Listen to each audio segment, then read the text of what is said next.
बेटा सबका स्वागत है, सबका स्वागत है। कल हमने सब्जेक्ट वर्ब एग्रीमेंट पढ़ा था और उसके कुछ हमने क्वेश्चंस डिस्कस किए थे।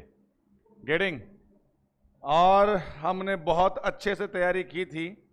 बच्चे कल से ही पूछ रहे हैं कि सर ये तो ठीक है, ग्रामर तो अपना चल रहा है और चलता रहेगा, और ग्रामर पे हम सबको थोड़ा विश्वास भी है। सर टेलीग्राम पर लिंक भेज दिया करो बेटा। ठीक है, टेलीग्राम पर लिंक भेज दिया करो शिवम। ठीक है बच्चों को?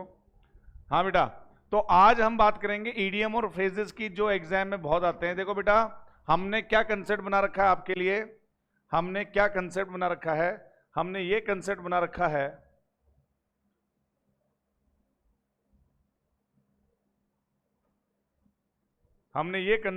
रखा है कि ग्रामर को हम पहले क्या करेंगे, उसके टॉपिक को पूरा, उसकी थ्योरी पढ़ेंगे। थ्योरी पढ़ने के बाद उसके क्वेश्चंस, जैसे हमने सब्जेक्ट वर्ब एग्रीमेंट को निपटाया था, क्वेश्चंस डिस्कस करेंगे। उसमें भी प्रैक्टिस कितनी होगी? प्रैक्टिस सेट कितने होंगे? 2। तो ये टॉपिक हो जाएगा अपना 100% क्लियर। ठीक है, जैसे ही ये काम पूरा होगा, दूसरा काम हम करेंगे ईडीएम, पैसेजेस, क्लॉज टेस्ट, इनको डिस्कस करेंगे। 2 नंबर। तीसरी बात, हम करेंगे वोकैब। वोकैब में हम क्या करेंगे बेटा? सिनोनिम, एंटोनिम और वन वर्ड। तो बेटा फेज, ये है अपना फेज 3। तो अभी हमने फेज 1 का एक टॉपिक पूरा किया है जिसका नाम है सब्जेक्ट वर्ब एग्रीमेंट। उसको हमने बहुत अच्छे से पढ़ा, उसकी थ्योरी की हमने। थ्योरी करने के बाद मैंने आपको 2 प्रैक्टिस सेट उसके करवा दिए। 2 प्रैक्टिस सेट का मतलब लगभग हमने 50+ क्वेश्चन उसके डिस्कस कर लिए। 50+ हमने क्वेश्चंस क्या कर लिए? डिस्कस कर लिए स्पोर्टिंग एरर के। तो ये काम तो अपना हो गया पुख्ता, पक्का। आज हम क्या पढ़ेंगे बेटा? ईडीएम। तो मेरी जो थ्योरी है पढ़ाने की, वो आप समझ गए होंगे कि हमें हर एक पहलू को मजबूत बनाते हुए चलना है, क्योंकि परीक्षा में प्रश्न हर जगह से आते हैं। सिर्फ यही नहीं कि ग्रामर से आए, ईडीएम फ्रेजेस के क्वेश्चन आते हैं बेटा डायरेक्ट, चाहे एनडीए हो, चाहे एयरफोर्स हो, चाहे नेवी हो, चाहे एफकेट हो, चाहे सीडीएस हो, चाहे सीएपीएफ हो। कोई भी डिफेंस का एग्जाम देख लीजिए, ईडीएम और फ्रेजेस के बिना काम चलता नहीं है। और पैसेज आए, ये तो आपको बताइए है कि पैसेज के बिना पेपर इंग्लिश का बन ही नहीं सकता, क्योंकि पैसेज से ही बंदे की नॉलेज ऑफ लैंग्वेज का टेस्ट होता है। तो पैसेजेस करेंगे बेटा। ये नहीं है कि पैसेजेस को हम छोड़ देंगे, पैसेजेस को भी हमें करना है। गुड मॉर्निंग सबको, गुड मॉर्निंग सबको, नमस्कार। चलिए आगे बढ़ते हैं। तो आज देखो आपको आईना दिखाएंगे हम, मिरर, कि बेटा तुम्हें ईडीएम और फ्रेजेस कितने आते हैं। तो ईमानदारी से आपको आंसर देना है। क्वेश्चन आपके सामने में लेके आ रहा हूं। क्वेश्चन नंबर 1, ये सेकेंड शीट वाला आ गया, कोई बात नहीं, हम अगले दिन 1 से लेकर 20 कर लेंगे। चलिए, एन ऑलिव ब्रांच का ईडीएम क्या होगा? आंसर बताइए। आपके सामने, आपको मैं देता हूं 30 सेकेंड, फटाफट 30 सेकेंड में आंसर बताइए। एन ऑलिव ब्रांच, अब ये एग्जाम में आ गया, क्या करोगे? फटाफट बताओ बेटा।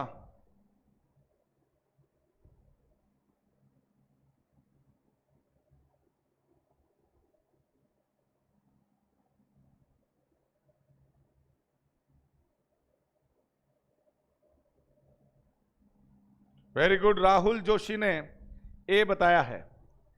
बेटा कमजोर पहलू को मजबूत करना है हमें, हम छोड़ नहीं सकते हैं इसको, समझिएगा। ऑलिव की पत्तियां, आपने देखा होगा कि कई देशों के, कई संगठनों के लोगों के अंदर ऑलिव की पत्तियां आती है। और ऑलिव ब्रांच हमेशा क्या दिखाता है? एन ऑफर ऑफ पीस, शांति का प्रतीक होता है ऑलिव।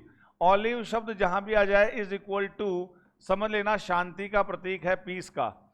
जैसे कि बेटा इडियम्स को करने का एक बहुत बड़ा कंसेप्ट मैं आज आपको बता रहा हूं, बहुत बड़ी ट्रिक आपको बता रहा हूं। समझिए कि आपको यह बता है कि भाई जैसे मान लीजिए लॉयन है, डंकी है, ऑलिव है, अब ये सब क्या एलिमेंट है, वुल्फ है, ठीक है, लैम्ब है। कलर्स का भी बहुत फर्क पड़ता है, रेड है, ब्लैक है, ब्लू है, इन सबका एक पर्सनैलिटी होती है, इन सब की पर्सनैलिटी। जैसे लॉयन की अगर हम बात करें तो वो ताकत का सिंबल है। लॉयन का मतलब क्या है, ताकत का प्रतीक है, पावर का प्रतीक है। तो जरूर अगर कहीं ना कहीं लॉयन आया है तो आप समझिएगा कि यहाँ पे पावर का प्रतीक है। डंकी का मतलब है तो नेगेटिव में अगर चले तो फूल, और पॉजिटिव में अगर चले तो लेबोरियस, मेहनती के रूप में आता है इडियम्स में। ऑलिव का मतलब मैंने आपको बता ही दिया, पीस के लिए। वुल्फ का मतलब होता है क्या, कनिंग। वुल्फ आए चाहे फॉक्स आए, वुल्फ और फॉक्स हमेशा धोखा देने के संदर्भ में, या फिर धूर्तता, मक्कारी, कनिंग के लिए आएंगे। लैम्ब आता है बेटा किसके लिए, इनोसेंस के लिए आता है। इनोसेंस का मतलब होता है भोला भाला, लैम्ब, मेमना। रेड आता है खतरे का निशान, डेंजर का। और बेटा ये लव के लिए भी आता है। अगर मैं कहूं रेड बुक अगर मैं कहूं तो समझ लीजिए कि एक ऐसी किताब जिसमें जो प्रजाति खत्म हो चुकी है या खत्म होने के कगार पे उनका नाम अंकित होता है। जैसे कि टाइगर रेड बुक में आ रखा है, तो रेड का मतलब खतरे का निशान। ब्लैक का मतलब क्या होता है, अंधकार, नेगेटिव सेंस में आता है, ठीक है। ब्लू का मतलब होता है शाही, रॉयल। अगर मैं कहूं ब्लू ब्लड तो ये हो गया नीला खून का मतलब क्या हो गया, रॉयल ब्लड, शाही खून, रॉयल ब्लड।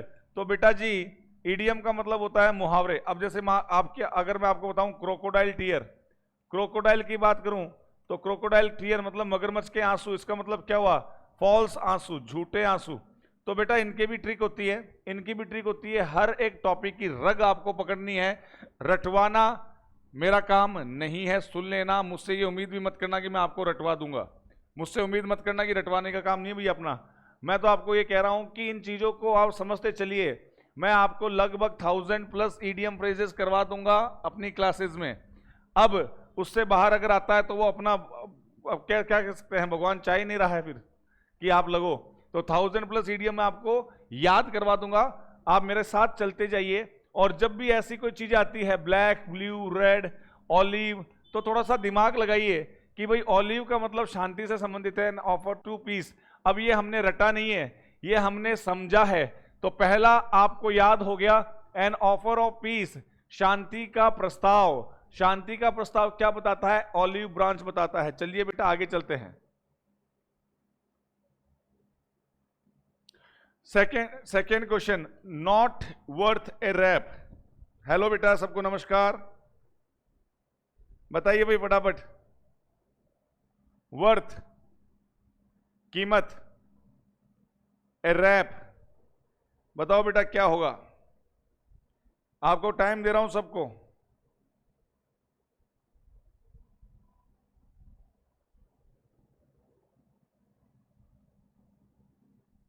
वेरी गुड, बताओ बताओ बताओ बताओ फटाफट बताओ। Not worth a rap, very expensive, worth a lot, modestly priced. अब एक बात बताओ बेटा, वेरी एक्सपेंसिव पॉजिटिव है, वेरी एक्सपेंसिव मतलब कीमती है तो पॉजिटिव ही है। वर्थ अ लॉट जिसकी कीमत बहुत ज्यादा हो। तो एक बात बताओ, जिसकी कीमत बहुत ज्यादा हो, ज्यादा महंगा हो, तो वो तो बात तो एक ही हो गई। इसका मतलब सर, इसका मतलब बी और सी तो नहीं हो सकता, क्योंकि दोनों का अर्थ सिमिलर आ रहा है। तो ऐसे तो हो नहीं सकता कि दोनों आंसर हो जाए। और मॉडेस्टली प्राइस ये भी पॉजिटिव है। अब एक आया है नेगेटिव, तो सर ऐसा कैसे, 3 पॉजिटिव हैं तो तीनों आंसर होने से रहे, एक अलग से है, तो ये क्या हो गया, नेगेटिव। बेटा अगर थोड़ा बहुत दिमाग है ना आप में, थोड़ा बहुत दिमाग है और ईश्वर ने उसको इस्तेमाल करने की क्षमता दी है, तो बेटा आप आराम से इसको कर सकते हो, चाहे आपको इसका अर्थ आए चाहे ना आए। लेकिन देखो तीनों का पॉजिटिव अर्थ आ रहा है और ये नेगेटिव। तो अगर बेटा तुक्का भी मारना है ना परीक्षा में, तुक्का भी मारना है तो वो भी सोच समझ के समझदारी से मारो यार। ये नहीं कि B for Balaji, C for ये लो भाई, आज तो सी अच्छा लग रहा है सी कर देते हैं, आज बालाजी का वार है, चलो मान लीजिए फॉर एग्जाम्पल, जैसे मान लीजिए मंगलवार हो, उस दिन आपका पेपर हो, तो आपने कहा बी भर देते हैं, भगवान देखेगा। अरे भगवान भी उसी का साथ देता है जो मेहनत करता है। मैंने आपको कल भी एक बात कही थी, तो यहां पे क्या आएगा, वर्थ नथिंग आएगा, ये नेगेटिव है, बाकी तीनों पॉजिटिव है, आंसर यही होगा इसका। 22वें का आंसर क्या हो गया, ए, वर्थ नथिंग, जिसकी कोई वैल्यू ना हो, जिसकी कोई वैल्यू ना हो। अरे समझ में आ रहा है क्या, समझ में आ रहा है क्या बच्चों, मैं जो आपको समझाना चाह रहा हूं, क्या वो आपको बात समझ में आ रही है? जरा इसका मुझे आप रिप्लाई कीजिए, और जरूरी है ये रिप्लाई करना। जिस प्रकार से आपको ये पता चल रहा है कि ऑलिव का मतलब होता है शांति का, चाहे कहीं भी आएगा मैं शांति कर दूंगा। ऑप्शन से कैसे एलिमिनेट किया जाता है, ऑप्शन से कैसे एलिमिनेट किया जाता है, ये आपको पता चल रहा है, तो बताओ बेटा, समझ में आ रहा है? सर एयरफोर्स में जाने के बाद यूपीएससी की तैयारी कर सकते हैं और मिलता है, पढ़ने के लिए टाइम मिलता है? बिल्कुल बेटा, तुम्हारे क्वेश्चन में आंसर है, बिल्कुल टाइम फुल मिलता है, आप तैयारी कर सकते हैं। एक चीज दिमाग से निकाल दो कि टाइम नहीं मिलता है, टाइम नहीं मिलता है बेटा, टाइम निकालना पड़ता है, और खास तौर पे पढ़ाई के लिए टाइम आप आसानी से निकाल सकते हो।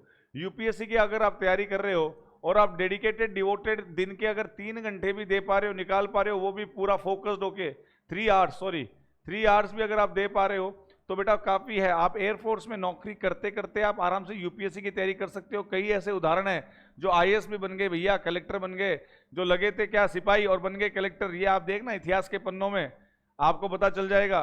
जो बंदे लगे थे किसी दूसरी जॉब में और फिर बन गए क्या किसी और जॉब में और तैयारी करके, तो वो तो बेटा आपको पूंछ पकड़नी थी, आपने पकड़ ली, आपका आत्मविश्वास आ गया, फिर आगे से आगे आप अपनी क्षमताओं का उपयोग करते जाए और आप आगे बढ़ते जाएं। आगे बढ़ने वाले को कोई रोक नहीं सकता, ठीक है, आगे बढ़िए, तभी तो कह रहा हूं आगे बढ़िए, अपन को भी कोई रोक नहीं सकता। ये लो भाई, तो हो गया अपना एन ऑफर ऑफ पीस और वर्थ नथिंग। आगे बढ़ते बेटा।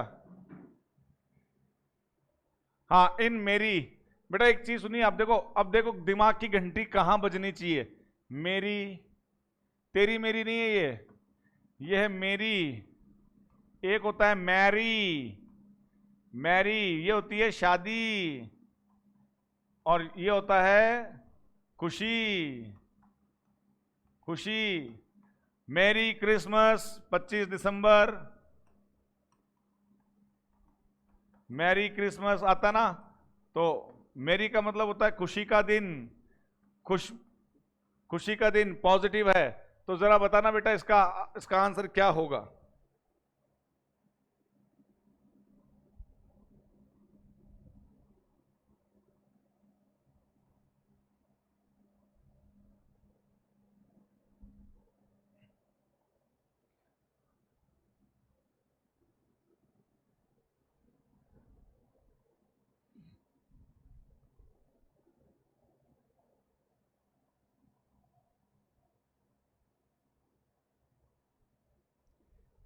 देखो बेटा, एक छोटा सा आइडिया मैंने आपको दिया और आपके आंसर आने लगे झटाझट। तो वही बात है कि फटाफट अगर आंसर आना है तो यहां पे क्या आएगा, इन मेरी पिन का मतलब हो गया इन ए चेयरफुल मूड, बहुत खुशी के साथ, इन चेयरफुल मूड, मेरा मूड बहुत क्या है आज, खुश मिजाज है। इन मेरी pin in A cheerful mood, खुशी के साथ, खुशी के साथ, खुशी के साथ। गेटिंग? चलिए, तो मेरी का मतलब हो गया खुशी, और यहां से आपने क्या कर दिया, चेयरफुल का अर्थ निकाल लिया, और चेयरफुल का जब अर्थ निकला तो ये आपका आंसर सही हो गया, आपके 1 नंबर परीक्षा में आ गया। और 1 नंबर से बच्चे रह जाते हैं और 1 नंबर से आगे बढ़ जाते हैं, तो ये एक एक नंबर बहुत कीमती होता है बाई डिंट ऑफ। चलिए बेटा 24वां बताइए, फटाफट बताइए, फटाफट बताओ।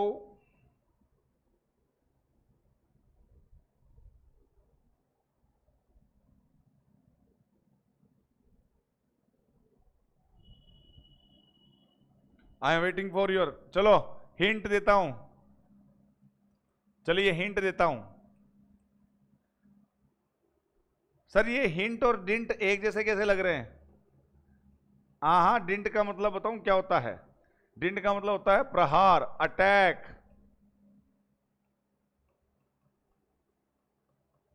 और जब अटैक किया जाता है, प्रहार किया जाता है, तो दम लगता है बेटा। बाहुबली फिल्म देखिए ना, बाहुबली अटैक करा था, उसमें क्या था, दम। तो भैया सीधी सी बात है, आंसर बता दो अब क्या आएगा। Very good, didn't of. ये यार पीछे कैसे चल रहा है, चलो अब ठीक है। By dint of, by force of. देखो बेटा, अब तक हमने क्या पढ़ा? अब तक हमने क्या पढ़ा? हमने पढ़े 4 ईडियम।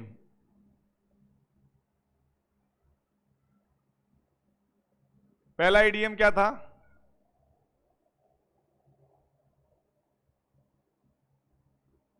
कोई ऐसी बाउंडेशन नहीं है बेटा, आपको सीटीसी देना पड़ता है। कॉस्ट टू कंपनी अगर आप छोड़ते हो तो आपको सीटीसी देना पड़ता है। ऐसी कहीं कोई बाध्यता नहीं है कि आपको 14 साल काम करना ही पड़ेगा, ऐसी कोई बात नहीं। अगर आपको, हाँ, आप जब एग्जाम दोगे तब आपको डिपार्टमेंटल परमिशन जरूर लेनी पड़ेगी बेटा।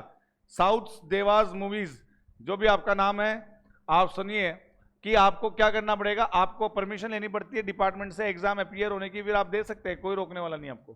खैर, तो पहला ईडीएम क्या था भाई? इम्प्रेस का मतलब होता है बेटा परेशान। पहला ईडीएम क्या था, याद हो तो बताओ फटाफट, एक्टिव रहो, एक्टिव। पहला क्या था? पहला क्या था? ऑलिव।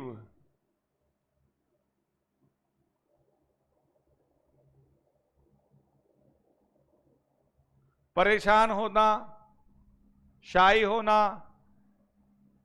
मतलब शर्माना इन द सेंस का मतलब कि नेगेटिव शर्माना, कि आपको शर्मसार कर दिया गया हो, उसको बोलते हैं। तो परेशान, इसका कुल मिला के बात आता है कि परेशान,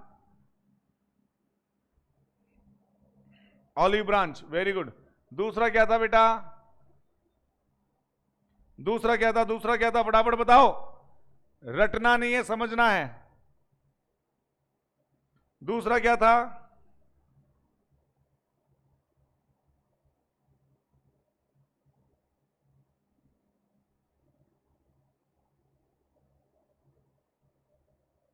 रोहित शुक्ला, अच्छा। दूसरा क्या है बेटा, बताओ फटाफट। हाँ, वर्थ रैप। तीसरा था अपना मेरी होरा, और चौथा था अपना क्या? Didn't of. Didn't of. Sir हमें तो ये याद हो रहा है, तो मुबारक हो, याद हो रहा है तो। चलिए, कॉकश्योर। कॉकश्योर बताओ।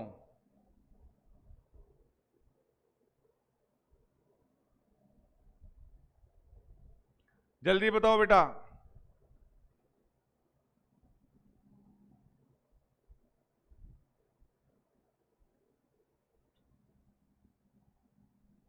कॉकश्योर, श्योर, पक्का। अब श्योर हो गया, in doubt, very uncertain, uncertain, अनिश्चित। डाउट में होना भी क्या होता है? अनिश्चित होता है। सर माना कि मुझे नहीं आता, ये नहीं आता, लेकिन आपने एक ट्रिक बताई थी, ऑप्शन से चलिए। डाउट होना, संदेह होना भी क्या होता है? नेगेटिव है। और अनसर्टेन होना भी क्या होता है? अनिश्चित होना होता है। तो एक नन ऑफ द अबव, चलो मान लेते हैं अगर हो जाए तो।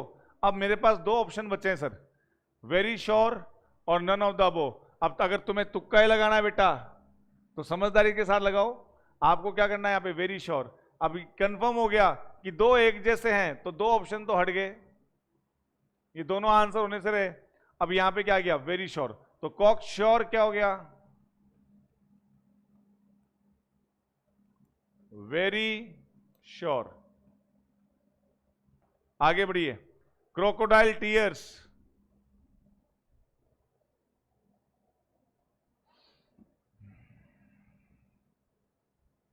क्या ट्रू टीयर्स होगा? क्या इनसिंसियर टीयर्स होगा? वेरी एंग्री होगा? वेरी सैड होगा? क्या होगा बेटा?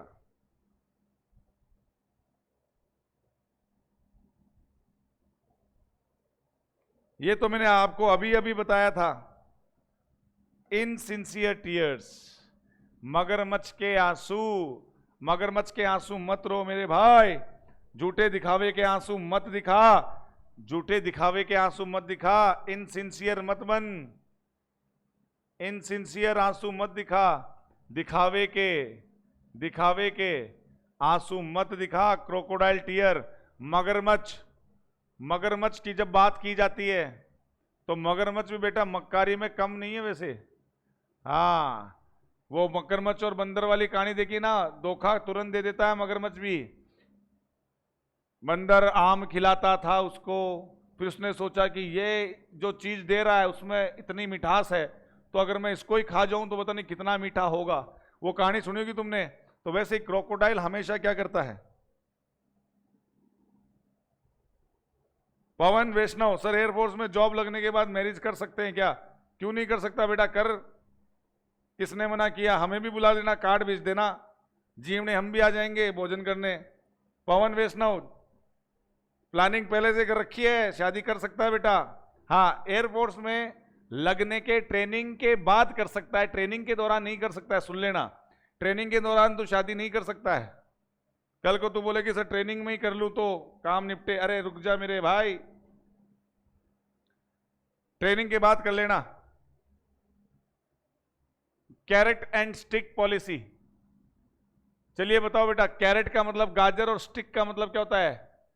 अच्छा, गाजर जो होती है, कैरेट जो होती है, उसके अंदर एक लकड़ी भी आती है, स्टिक। हम उसको छोड़ देते हैं, हम उसको खाते नहीं है। आइडिया दे दिया है, अब आप दिमाग लगाओ क्या होगा इसमें।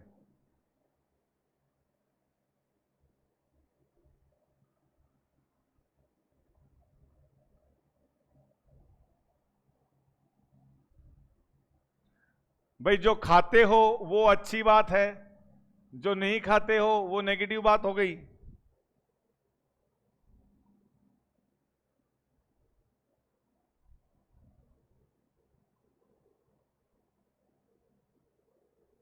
बेटा रिवार्ड एंड पनिशमेंट, देखो गाजर जो माल तुम खा जाते हो वो तो है तुम्हारे लिए इनाम, और जो लकड़ी आती है वो तुम्हारे लिए पनिशमेंट। याद करने का तरीका है भाई, है ना। तो वो लकड़ी उसके साथ आएगी तो वो एक तरह से पनिशमेंट हो गई। तो कैरेट तो हो गया रिवार्ड और स्टिक हो गया क्या? पनिशमेंट। बेटा पॉलिसी की बात चल रही है, दिमाग लगाओ थोड़ा सा, पॉलिसी की बात चल रही है। हाँ, जिन बच्चों ने सेल्फिश पॉलिसी पे गौर किया, मान सकता हूं कि उन्होंने थोड़ा आइडिया लगाया होगा। ये दोनों तो होने से रहे भाई। बात जब पॉलिसी की चल रही है तो ये रिवार्ड एंड पनिशमेंट थ्योरी चलेगी। भाई अच्छा करोगे तो रिवार्ड मिलेगा, बुरा करोगे तो पनिशमेंट मिलेगा। टीचर यही पॉलिसी अपनाता है, कैरेट एंड स्टिक पॉलिसी। जो अच्छा करता है उसको क्लास में खड़ा करवा के तालियां बजवा देता है, उसको इनाम दे देता है, तो वो छोरा थोड़ा बूस्ट हो जाता है, यस सर आगे और भी बढ़िया करूंगा। और जो सजा करता है, जैसे जो बदमाशी करता है, उसको मुर्गा बना दिया जाता है या उसके लगाए जाते हैं डुक गेडिंग। तो वही बात हो गई, कैरेट एंड स्टिक पॉलिसी हो गया। तो इसको हम क्या कहते हैं? Reward and punishment. बेटा याद रख लेना, reward and punishment. And in smoke, बेटा अंत हुआ और बच गया क्या? धुआं ही धुआं। बेटा अंत हुआ और बच गया क्या? धुआं ही धुआं। तो इसका उत्तर क्या होगा? बच्चों मैं आपको ईडीएम नहीं सिखा रहा हूं, मैं आपको ईडीएम करने का तरीका सिखा रहा हूं। एंड हो गया और बच गया धुआं ही धुआं, तो बताओ क्या होगा इसका आंसर?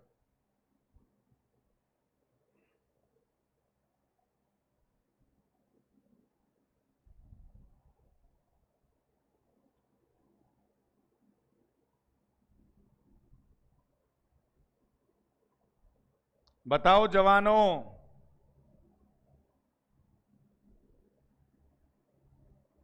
8 प्रश्न में पहुंचे भी तो हमें बहुत, अभी 12 प्रश्न और करने हैं। कम टू नथिंग, कुछ नहीं बचा बाबा जी का ठुल्लू। कुछ नहीं बचा, बचा क्या है? बाबा जी का ठुल्लू बचा है। एंड इन स्मोक, अंत हुआ और बचा क्या? धुआं ही धुआं। तो कुछ नहीं बचा, एंड इन स्मोक का हो गया come to nothing. Come to nothing.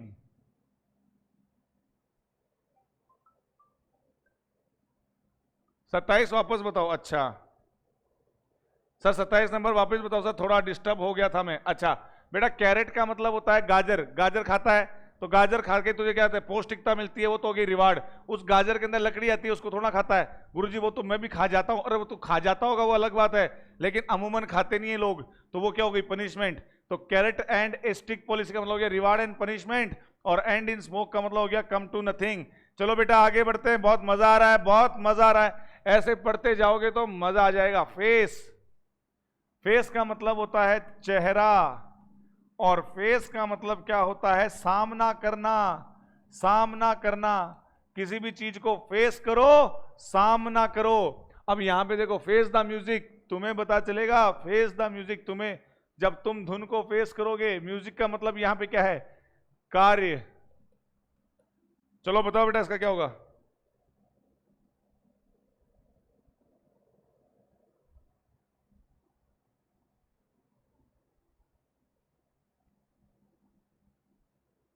बताओ बताओ बताओ। सर क्लास का टाइम 9 से कर दो सर 9 तक। बेटा मेरी लगातार बैक टू बैक क्लास है, तुम लोग बहुत अच्छे से जानते हो। मैं तुम्हें पूरा टाइम देने के लिए आया हूं। अगर मैं 9 बजे आऊंगा तो पूरा टाइम नहीं दे पाऊंगा। मेरे पास इतना ही समय रहता है कि मैं पहुंचकर बस अपना ऑपरेट कर लूं, क्लास ले लूं। फेस द म्यूजिक का हो गया अनप्लीजेंट कॉन्सिक्वेंसेस। कॉन्सिक्वेंसेस का मतलब होता है रिजल्ट, और कॉन्सिक्वेंसेस का मतलब क्या होता है? परिणाम, रिजल्ट। और अनप्लीजेंट का मतलब क्या हो गया? अच्छा नहीं होना। अनप्लीजेंट, बुरे परिणाम आना। You will face the music, तुम्हें भी पता चलेगा, don't worry. Face the music का एक और सकता है to face unpleasant challenge. Life में ऐसी चुनौतियों का सामना करना जो तुम्हारे लिए क्या हो? अच्छा नहीं होगा, अनप्लीजेंट। तुम्हें भी पता चलेगा कि कैसे जिंदगी को जिया जाता है। You will face the music. पिताजी ने कहा बेटे से कि बेटा पैसे मत उड़ा, पैसे मत उड़ा, पैसे बहुत मुश्किलों से कमाए जाते हैं। तो उसने कहा कोई बात नहीं पिताजी, पैसे तो ऐसे ही आते हैं। तो पिता ने कहा you will face the music, समय आने दे, तू भी ऐसे चुनौतियों का संघर्ष करेगा जब तुझे पता चलेगा अनप्लीजेंट होगी तेरे लिए, और तुझे पैसे का महत्व पता चलेगा। वही बात है कि अगर तू ऐसे ही पैसे उड़ाता गया तो तेरा परिणाम क्या होगा? बहुत ही क्या होगा? नकारात्मक होगा। You will face the music unpleasant consequences. घर वाले कह रहे पढ़ ले पढ़ ले पढ़ ले, लेकिन तुम तो बस पबजी खेलने में टाइम लगा देते हो, क्रिकेट खेलने में टाइम लगा, इधर उधर घूमने फिरने में, फेसबुक चलाने में टाइम बिता रहे हो। तो पिताजी ने कह दिया कि बेटा अगर तू नहीं पढ़ेगा, you will face the music, तुझे बुरे परिणाम भुगतने पड़ेंगे। मैं नहीं चाहता मेरे बच्चे कोई बुरे परिणाम भुगते हैं। Very good. तो चलिए, फेस द म्यूजिक मतलब बुरे परिणाम, बिल्कुल। Flash in the pan, pan का मतलब होता है पतीला। फ्लैश तो आप मारते हो, फ्लैश लाइट, फ्लैश। जरा बताओ क्या होगा? सर बैरक ओबामा ने अपनी स्पीच में कहा था ये sir to face the music. Very good बेटा, बिल्कुल कहा होगा। चलिए बताइए,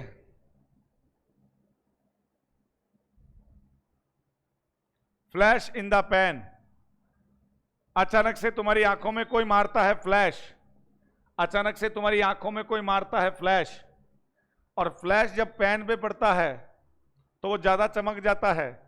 चमकना ही तो है, चमकना तो अच्छी बात होती है। डल हो जाना, ग्लूम हो जाना, है ना, पेल हो जाना। पेल का मतलब क्या होता है? हल्का पड़ जाना। डल हो जाना, ग्लूम हो जाना, सर ये तो होता है नेगेटिव, ये तो होता है नेगेटिव। अगर फ्लैश पड़ रहा है पेन में तो चमक रहा है, चमक रहा तो क्या हो गया? सडन सक्सेस, अचानक से क्या मिलना? अचानक से क्या मिलना? उपलब्धि प्राप्त हो जाना, सफलता प्राप्त हो जाना, सडन सक्सेस प्राप्त हो जाना।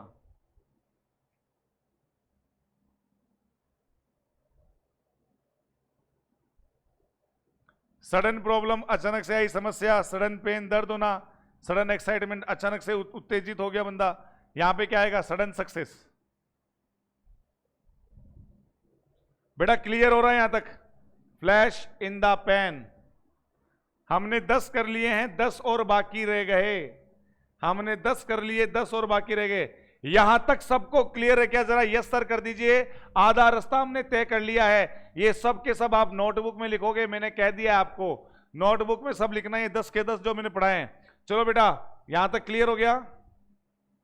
Ravishankar Gupta, I am new, very good बेटा, वेलकम। बेटा समझ में आ रहा रविशंकर? सब लोग बताइए अपना, भाई 10 तक यहां तक क्लियर हो गया सबको?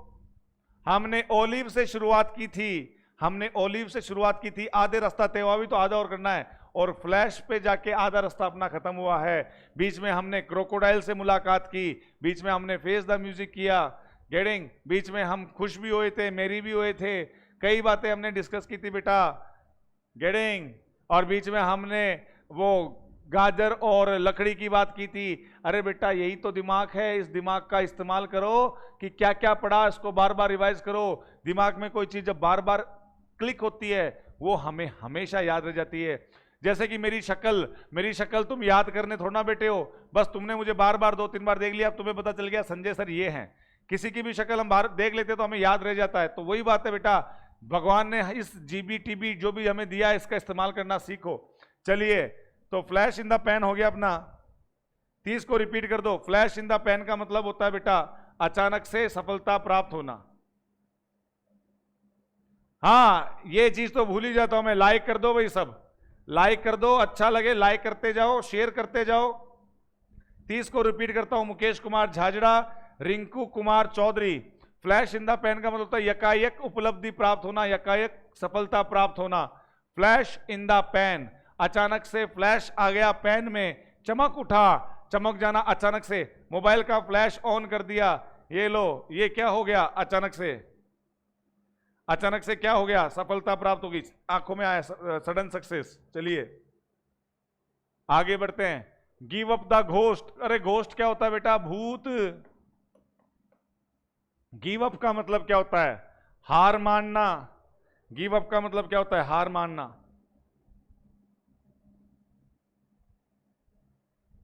बताओ जवानों,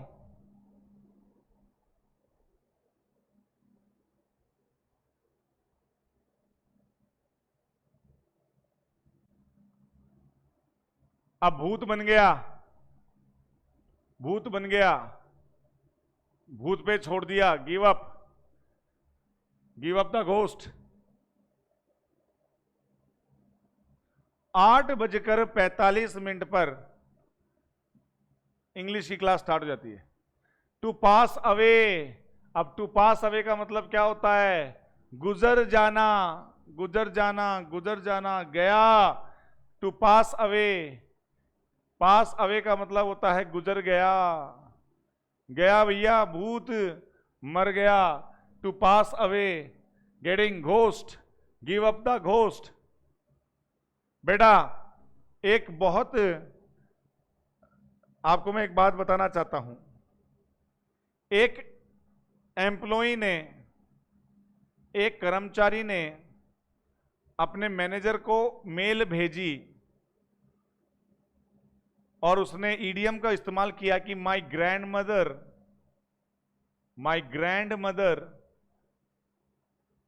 kicked the bucket, kicked the bucket, so I will not come for 2 or 3 days, जो भी है, मैं नहीं आ पाऊंगा 2-3 दिन के लिए। मेरी grand mother kicked the bucket. अब इसमें ये बताओ बेटा, किक्ड द बकेट का मतलब क्या होता है।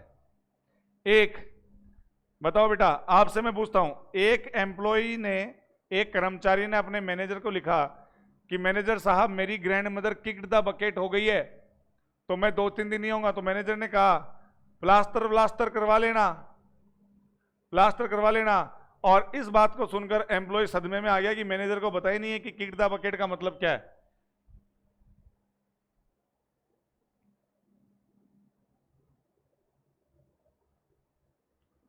किक द बकेट का मतलब होना कि दादी अम्मा गुजर गई है, to pass away, she gave up the ghost, टपक गई। वाह भाई मनोज कुमार, टपक गई, टपक गई। लेकिन मैनेजर को पता नहीं था। मैनेजर ने कहा बेटा कोई बात नहीं, दादी माँ का प्लास्टर करवा के आ जा, 2-3 दिन की छुट्टी लेने की जरूरत नहीं है। वो सदमे में आ गया एम्प्लॉय की, उसको यही नहीं पता। तो बेटा नहीं मालूम है तो नहीं मालूम, बेचारा मैनेजर को नहीं पता, वो मैनेजर है फिर भी उसको नहीं पता, तो कोई जरूरी नहीं उसके सामने ये शब्द नहीं आया होगा।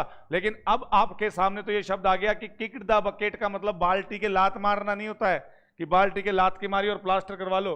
यहां पे किक्ड द बकेट का मतलब क्या हो गया, मरना हो गया, टू पास अवे हो गया। तो गिव अप द घोस्ट भी क्या होता है, पास अवे, और किक्ड द बकेट भी क्या होता है, pass away. Grid up the lions.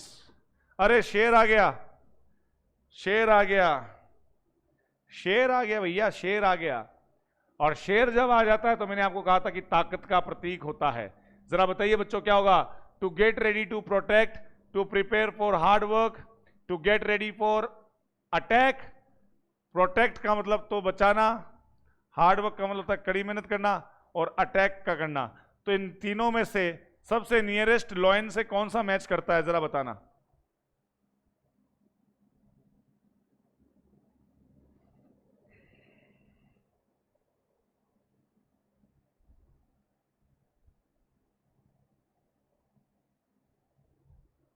यहां पे आएगा क्या? Attack. To get ready for attack. क्या आएगा बच्चों? To get ready for attack आएगा।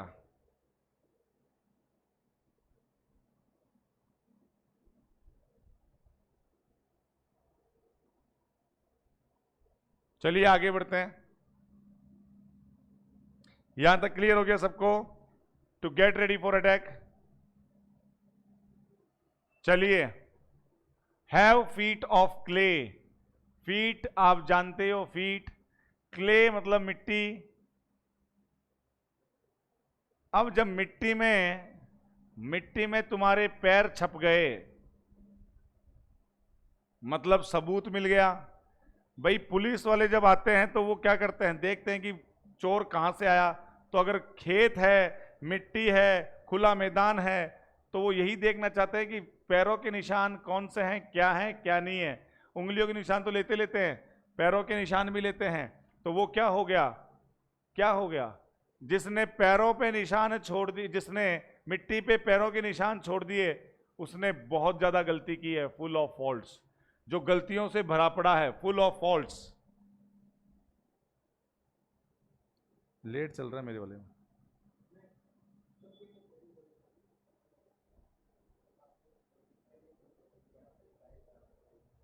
Full of faults, have feet of clay.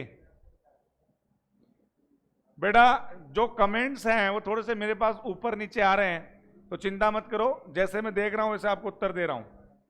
आप तो ऐसे कर दिया करो, 33 में, जैसे यहां पे 33 दिख रहा है तो 33 में डी ऐसे कर दिया करो। 34 में क्या, 33 में डी, 34 में क्या, ऐसे ऐसे बताना है, ठीक है। Have feet of clay. Clay का मतलब क्या हो गया बेटा? मिट्टी।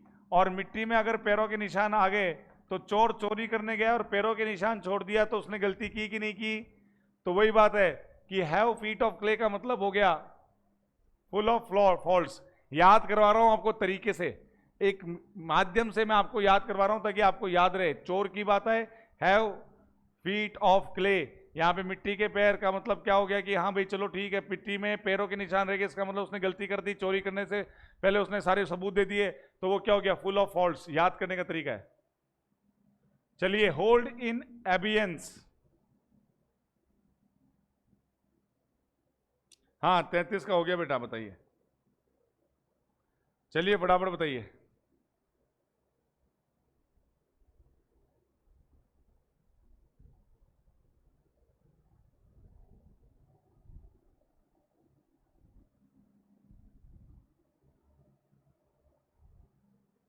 ठंडे बस्ते में डालना। ठंडे, बात को ठंडे बस्ते में डालना क्या होता है? To postpone. टू पोस्टपोन होता है बेटा। ठंडे बस्ते में डालना, टू पोस्टपोन। किसी बात को आगे किसका देना, टू पोस्टपोन कर देना। एबियंस का मतलब हो गया ठंडे बस्ते में बात को डाल दी, तो हो गया टू पोस्टपोन, आगे किसका दी बात को। चलिए बेटा 5 और रह गए अपने, 5 और रह गए। Kick one's heels.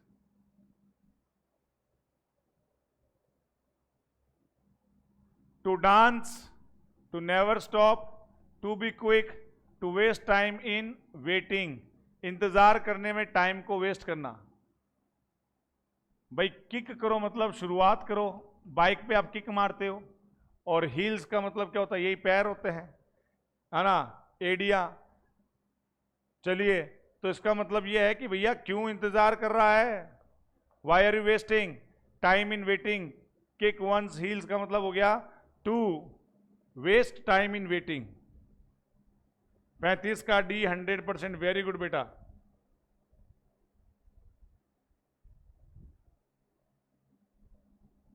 Very good. चलिए 36वां बताइए।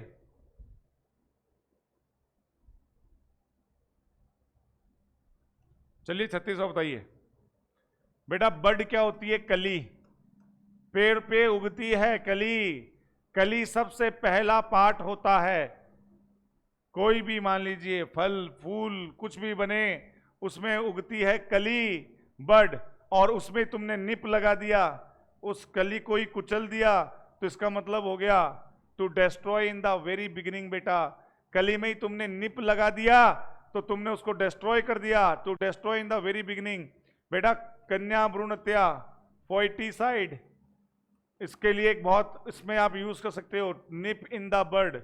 निप इन द बर्ड, कन्या भ्रूण हत्या करने वाले कई लोग होते हैं, गेटिंग, जो कन्या भ्रूण हत्या करते हैं वो क्या करते हैं? निप इन द बर्ड, शुरुआत में ही एक कली को क्या कर देते हैं?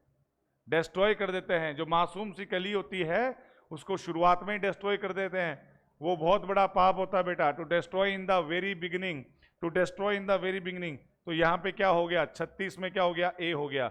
चलिए बच्चों, इसलिए मैं 20 से ज्यादा नहीं करवाऊंगा। ऑयली टंग, जबान के ऊपर तेल। अब तेल लगा दिया, इसका मतलब सोच लो आप, अरे तेल लगाना नहीं होता क्या? चापलूसी करने वाले शब्द, फ्लैटरिंग वर्ड्स, ये तो बहुत आसान है। तेल लगाना, इसका मतलब क्या हो गया? ऑयली टंग, फ्लैटरिंग वर्ड्स, चापलूसी करने का अर्थ में क्या आता है? ऑयली टंग।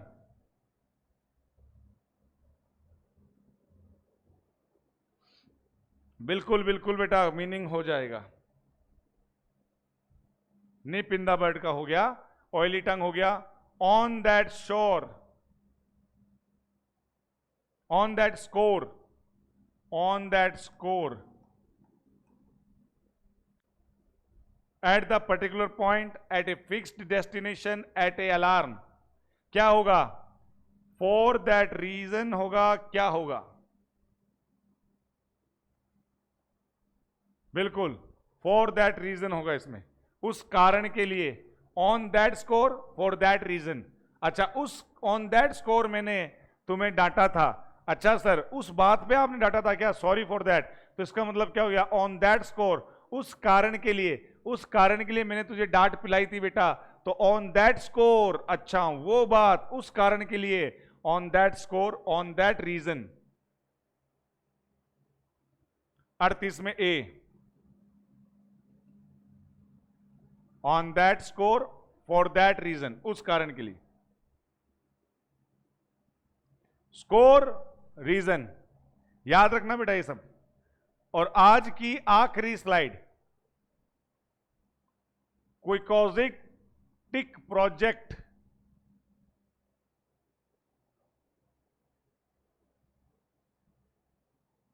एक्सोटिक, एक्सोटिक क्या होता है? फॉरेन, फॉरेनर, विदेशी। एक्सोटिक क्या होता है? विदेशी।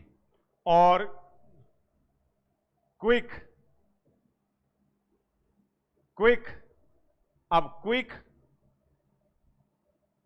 प्लस एक्सोटिक, एक याद करने का तरीका बता रहा हूं। क्विकोजिटिक का मतलब हो गया बहुत ही एक्साइट करने वाला प्रोजेक्ट, एक्साइटिंग प्रोजेक्ट, बहुत ही हमें एक्साइट कर रहा है यार, इतना अच्छा प्रोजेक्ट आ रहा है, एक्साइटमेंट में, मतलब इंसान क्या हो गया? बहुत ही उत्सुक हो गया उस प्रोजेक्ट को लेके। तो उत्सुकता उत्पन्न करने वाला प्रोजेक्ट क्या होता है? क्विकोजिटिक प्रोजेक्ट होता है। क्विक प्लस एक्सोटिक, क्विकोजिटिक प्रोजेक्ट कहलाता है बेटा, ध्यान रखना। Project which makes lots of money नहीं होगा बेटा, पैसे बनाने के लिए नहीं। वो क्या है? एक्साइटिंग प्रोजेक्ट हो सकता है, एक्साइट करने वाला, कि एक्साइटमेंट, उत्तेजित करने वाला। कोई जरूरी नहीं कि वो पैसा ही बनाए, वो कुछ भी हो सकता है। लोगों की मदद करने के लिए भी लोग क्या हो सकता है? एक्साइटमेंट हो सकता है। वो तो डिपेंड करता है मानसिकता पे। Rise to the occasion. और आज का आखिरी 38 में बी क्यों नहीं हुआ sir?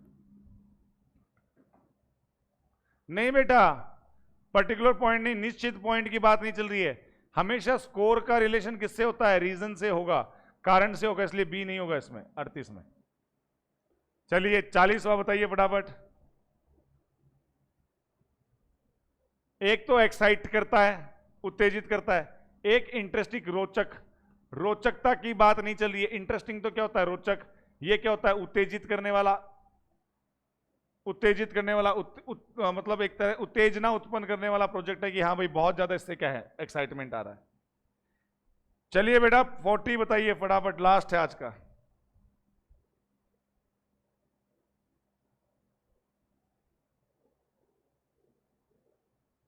Rise to the occasion. Occasion का मतलब क्या होता है? पर्व। पर्व होता है। ओकेजन क्या होता है? पर्व होता है। और राइज का मतलब होता है उभरना।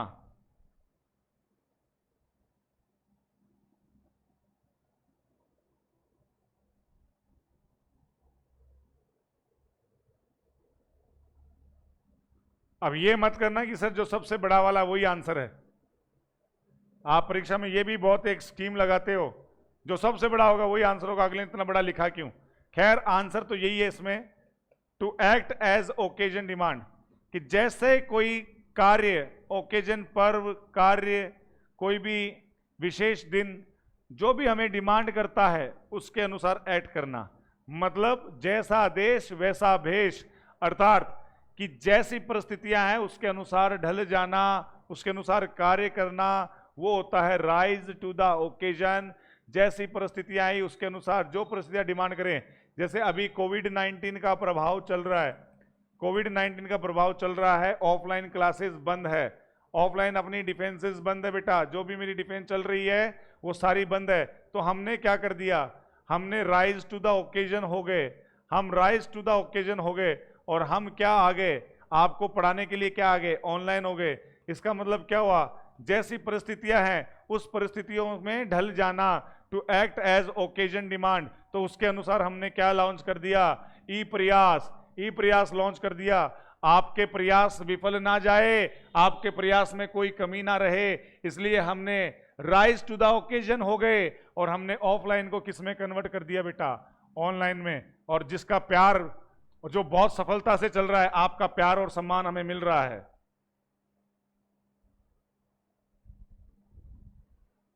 बेटा कैसी लगी आज की क्लास? जरा फटाफट अपनी राय दीजिए, कैसी लगी आज की क्लास? फिजिक्स मैथ्स की क्लास बेटा 7 बजे से, 7 से 8, 8 से 9, 7 से 9 फिजिक्स और मैथ्स की क्लास चल रही है। उसमें भी आपका यही सम्मान मिल रहा है। वंस अपॉन ए टाइम बेटा पढ़ाया था कुछ दिन। और बताइए, how did you find my class? ये कैसा लगा? अपना प्रोजेक्ट समझ गए आप? पहले ग्रामर, फिर ईडीएम, और कल हम कोई सिनोनिम, एंटोनिम या वन वर्ड की क्लास लेके आएंगे आपके सामने। फिर जैसे ही सिनोनिम, एंटोनिम, वन वर्ड पूरा होगा, हम फिर से चलेंगे ग्रामर पे, फिर आएंगे ईडीएम पे, फिर आएंगे सिनोनिम, एंटोनिम, वन वर्ड पे, फिर चलेंगे ग्रामर पे।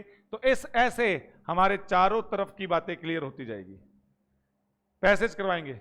गणित चौकी सर वंडरफुल, ओसामा, ओसम। अच्छा, मैंने कहा ओसामा बिन लादेन क्या लिख दिया मेरे भाई Rahul Joshi? Very awesome sir, very good. चलिए चलिए, जय हिंद, जय भारत। बेटा ऐसे ही तैयारी करते रहे, होमवर्क सुन लो। ये जो 20 करवाए हैं, ये 20 आप नोटबुक में लिखेंगे, प्रॉमिस करेंगे, और एक नोटबुक बनाएंगे, उसमें EDM, one word, synonym, antonym लिखते जाएंगे। ओके, वेरी गुड बेटा। चलिए बेटा लाइक कीजिए, शेयर कीजिए, और अपना प्यार और सम्मान ऐसे ही दर्शाते जाइए। Very good. चलिए बाय बेटा।